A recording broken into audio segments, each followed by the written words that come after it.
자, 이번 시간에는 한인 공산주의 운동의 역사적의 제4부가 되겠습니다. 북한 공산주의 본질에 대해서 말씀드리겠습니다. 자, 우선 주체사상의 배경을 본다면 북한 공산주의는 마르크스주의의 고전법칙에서 말하는 생산력 발전에 의한 생산관계의 변혁이라는 명제와는 관계없이 2차 대전의 처리 과정에서 소련 점령군의 군사적 점령관계를 정치적 정복관계로 전환하는 소비에트화 과정의 산물로 시작되었습니다.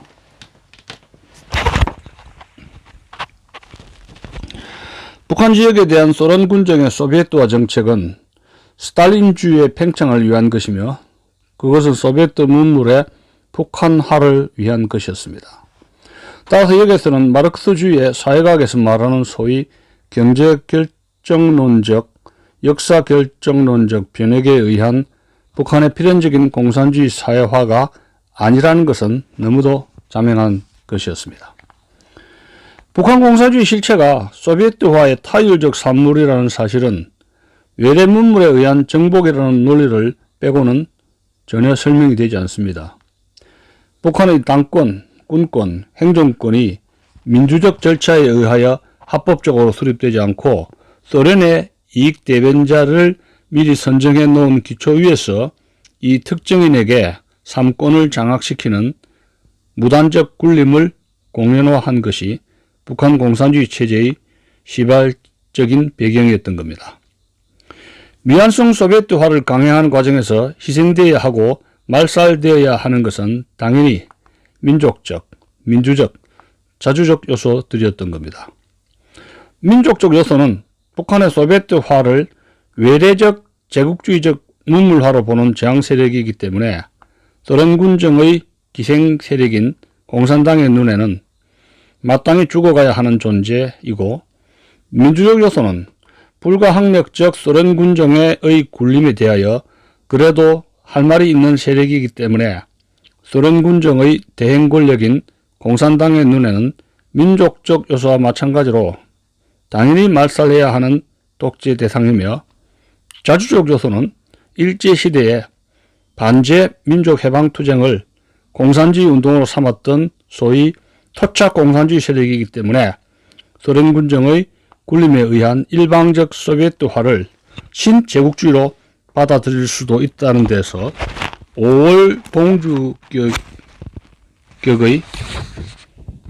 적인으로 몰아서 남겨두지 않으려 했던 겁니다. 결국 남은 것은 소비에트화의 외래적 붉은 홍수뿐이었습니다. 민족적, 민주적, 자주적 요소는 이 홍수 속에 익사한 셈이 되고 말았다는 것입니다.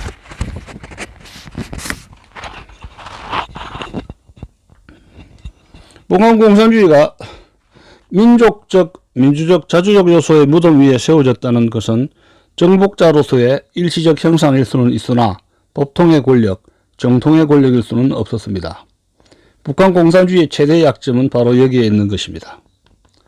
북한 공산주의 정권이 야당의 위치에서 일정의 정강을 내걸고 광범한 민중의 지지를 얻어 세워진 정권이 아니고 남의 점령군에 의해 권력이 일방적으로 특정인에게 쥐어진 정권이라는 것은 시간이 흐를수록 문제가 일어나기 마련입니다.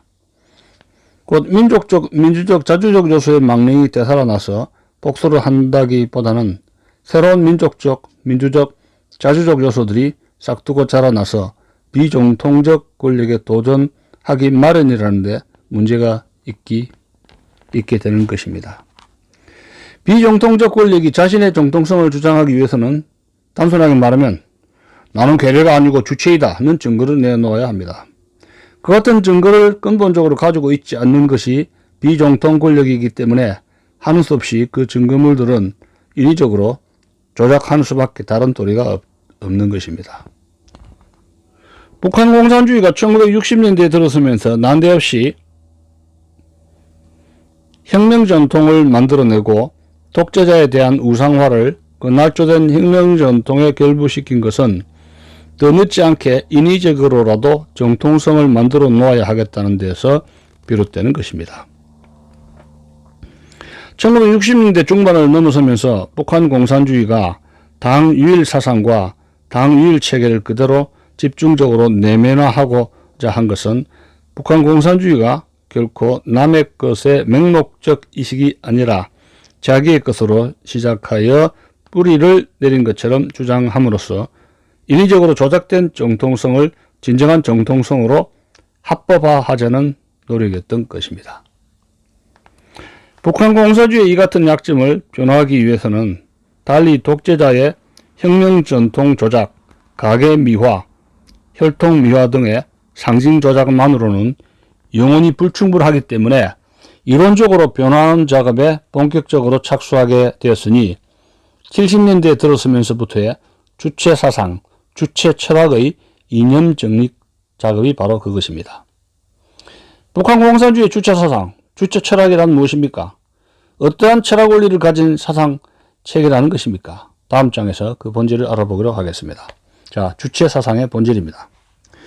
마르크스 레닌주의를 하나의 사상 체계라고 한다면 그 범주에서는 북한 공산주의도 하나의 사상 체계라고 할 것입니다. 왜냐하면 북한 공산주의는 스스로를 주체 사상이라고 자칭하면서 가장 정확한 마르크스 레닌주의임을 자처하고 있기 때문입니다. 북한 공산주의가 스스로를 하나의 사상 체계라고 한다면 마땅히 그가 근거하는 철학적 원리가 무엇인지를 밝혀야 할 것입니다. 다만 그때마다의 독자자의 오록을 교시화하여 이것을 절대적인 혁명사상, 곧 유일사상이라고 주장하는 것은 근대적 의미의 이데올로기일 수는 없습니다. 북한 공산 집단도 이 점에 유의했음인지 북한 공산주의의 이데올로기적 특성을 주체사상 또는 주체철학으로 나타내고 있습니다. 그렇다면 그것의 원리는 무엇입니까?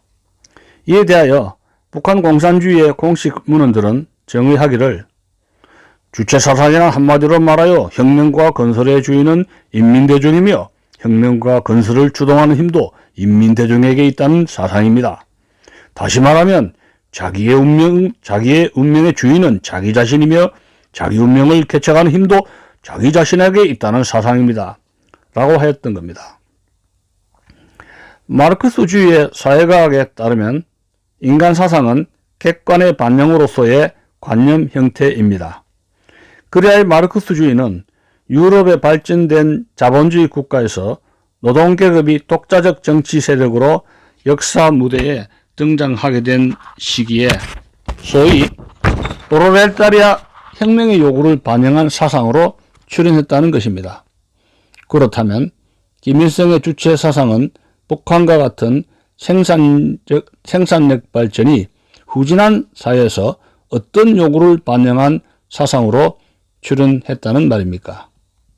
김일성의 교시 형식으로 되어 있는 이에 대한 답을 찾아보면 마르크스 레닌주의 당 건설의 기본 원칙이며 사회주의 혁명의 승리와 공산주의 운명을 결정하는 중대한 문제는 역사 발전의 합법지성과 시대의 절박한 요구, 노동계급의 역사적 임무, 계급적 세력의 호상관계와 혁명투쟁이 진행되는 환경, 그리고 혁명 수행의 방도를 누구보다도 더 잘 알고 있으며 인민대중의 이익을 가장 철저히 대표하여 계급 가운데서 누구보다도 더 잘 알고 있으며 인민대중의 이익을 가장 철저히 대표하여 계급 가운데서 누구보다도 멀리 내다보는 정치적 수령의 사상으로 전 당이 무장하고 그에 기초하여 모든 당원들의 사상의지 및 행동의 완전하고도 무조건적인 통일을 이룩하며 당의 조직적 의사인 수령의 혁명 사상을 지도적 지침으로 삼고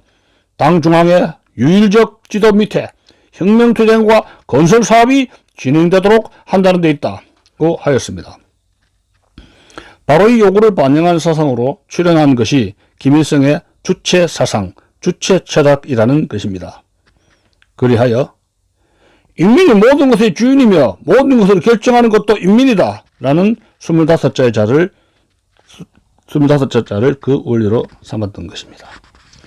정치적 수령의 혁명사상으로 전당이 무장하고 모든 당원들이 한 사람처럼 무조건적으로 행동통일을 이룩하여 혁명투쟁과 건설사업을 진행해야 한다는 요구와 모든 것은 인민이 주인이며 모든 것을 결정하는 것도 인민이라는 주체 사상, 주체 철학의 원리와는 무슨 관계가 있는 것입니까? 정치적 수령의 혁명사상 운운한 부분은 당의 유일사상 체계 확립을 말하는 것이며 이 요구를 이론적으로 변화하고 뒷받침하기 위한 것이 주체 사상, 주체 철학의 원리라고 한다면 이것은 또 어떻게 규명되어야 할 것입니까? 정치적 수령의 사상으로 전당이 무장되고 이에 기초하여 전당의 사상의지 및 행동에 완전하고도 무조건적인 통일을 요구하는 것은 정치적 수령의 자폐적 왕국을 요구하는 것과 같습니다. 그래 자폐적 왕국화한 북한에서 장구한 기간 법률적으로 재산이 사유화가 금지되고 당 규율에 의하여 사생활이 극도로 통제되고 있는 조건으로 인하여 사람들의 창조성, 능동성, 근면성이 상실되고 오직 공산당의 지시대로만 기계적으로 따라 움직이는 사람들로 되었으니 이 같은 기계 인간화된 인민을 가지고서는 혁명도 건설도 할 수 없게 된 것이 사실이겠습니다. 그렇다면 어떤 사상, 어떤 철학 이론을 가지고 혁명과 건설의 시대적 요구를 해결해 나갈 것입니까? 이에 있어서는 도구와 기계화된 북한 주민에 대하여 너희들이 모든 것을 결정하는 주인이고 모든 것을 결정하는 것도 너희들이니만큼 너희들이 주인의식을 가지고 창조성과 능동성과 근면성을 발휘하라는 이데올로기적 채찍으로서의 주체사상, 주체철학이라고 한다면 그것은 과연 북한의 현실을 반영한 과학적 이데올로기라고 할 것입니다.